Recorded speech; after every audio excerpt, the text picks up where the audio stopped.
What if the key to managing stress and leveling up your life was less about doing more or working harder, but really more about gaining a better understanding of yourself and others? So, a lot of you are doing too much and you are carrying too much. A lot of you, many of you who are watching me right now, you are doing too much. So, you need to get more focused and you're too stressed. And some of you are stressed because you're doing too much. You're stressed because you're trying to be all things to all people. You're stressed because you are addicted to being a people pleaser. You're stressed because you're focused on too much, but you're not focused on the right things. So some of you need to streamline where you are investing your time and who you are giving your attention to. So I want you to first understand the importance of leveraging EQ. What is EQ? It is emotional intelligence. And when you are an emotionally intelligent people, it is more likely that you will achieve your goals.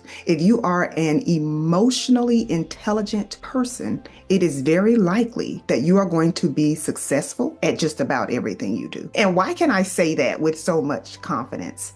I can say that with confidence because EQ gives you the ability to recognize, understand, and manage your emotions, but not only yours. It helps you to understand and really connect with other people, right? To really develop empathy, to really understand how to read the room, how to read your environment. It helps you to be less focused on yourself, especially in relationships, because a lot of times that's what kills relationships too. It's always me, me, me, me, me. And you're not taking enough time to listen and understand the other person's point of view. And so sometimes the both of you agree. You're just saying it in different ways and you're not giving the other person an opportunity to explain to you their point of view. And so when you have a strong EQ, your relationships are better. Your money can be better. You have less stress. You're more resilient. You're able to bounce back.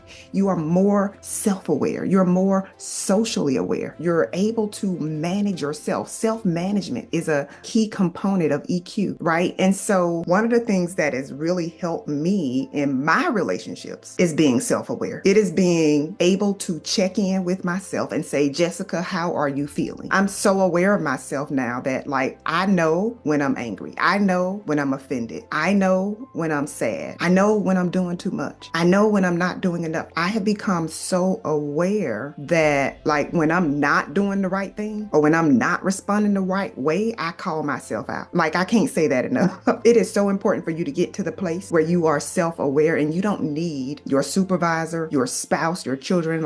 You don't need anyone to call you out because you are aware. And so there was a time when I was in such survival mode, I wasn't thriving. I was just on surviving and I was just doing the mundane. It was just a day by day thing. I wasn't even paying attention to how I was feeling. I wasn't paying attention to my energy levels. I wasn't checking myself. I wasn't checking in with myself. I wasn't even aware of why I was feeling like I was feeling because it was just I got to get this stuff done and I got to just set aside how I'm feeling. And that's the worst thing you can do because your feelings impact your performance. You should never ignore your feelings. That's an indication that something is going on. Now, you can do this. You can ask yourself, what can I do to feel better? You can ask yourself, why am I feeling this way? But just ignoring it and thinking that it's going to go away, that's not going to happen. I literally had a conversation with my mom this morning about rejection and disappointment. I can have those conversations now because I'm aware. I'm aware of how I feel when I'm rejected, but I don't allow that rejection. I don't allow that disappointment to stop me. It doesn't impact me in the same way that it did before. Before, I would just I'm done for the day. That hurt. That rejection hurt. I'm done. I'll try this again tomorrow. Now, I'm so self-aware.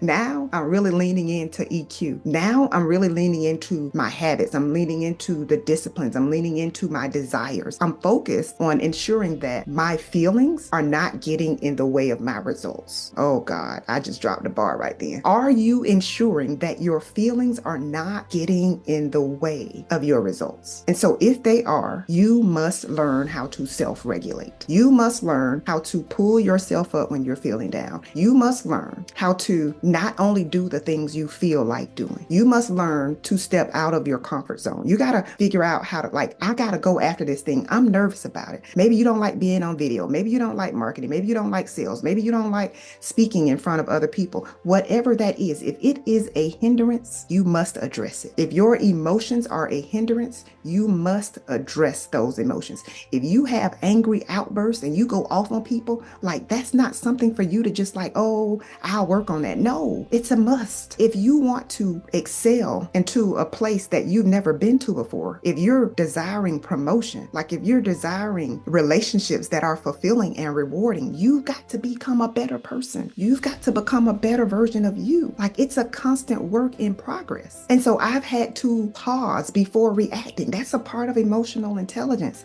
I'm self-regulating. I'm asking myself questions. You get an email at work and you're like, huh, what did they just, and then you just fire back. Like, take a pause. It's killing your ability to get the promotion that you want because you're not responding the right way. You got to be professional. You got to name that emotion, and then you got to regain control of you. You can't allow people to just cause you to snap and pop off and curse them out. Like, in this season, you got to say, I'm not doing that anymore. I'm not that same person. And then you've got to learn how to process your emotions before responding. Stop just saying stuff before thinking through what you're saying. Think about the person on the receiving end. Well, I don't get, no, but you want to make money, but you want to build a business, but you want to be a leader. Well, you got to take a step back. You got to process some stuff. You got to regulate yourself, and you can't wait on somebody else to tell you what to do. You've got to know. You got to be clear on your goals, and you got to be clear on what changes must be made in order for you to achieve your goals. And then last but not least, you got to build resilience in yourself. You got to have that bounce back.